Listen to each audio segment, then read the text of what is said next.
आरएसएसने काल या औरंगजेबाच्या टोळीवरती आपलं नापसंती दर्शवली. बघा, हे प्रकरण शिजवण्याचा आणि पेटवण्याचा प्रयत्न झाला, पण हे प्रकरण त्यांच्यावरच उलटलं.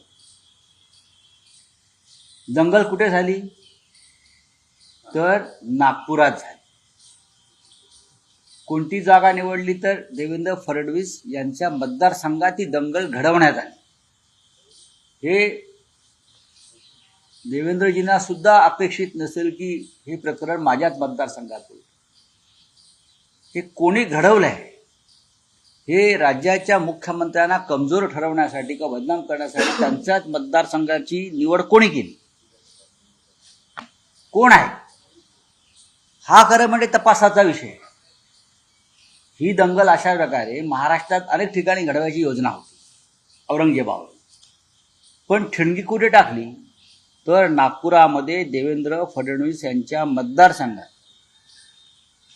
याच्या मागे नक्की काय आहे, कोण आहे, कोणाचा इंटरेस्ट आहे, हा एक तपासाचा विषय आहे.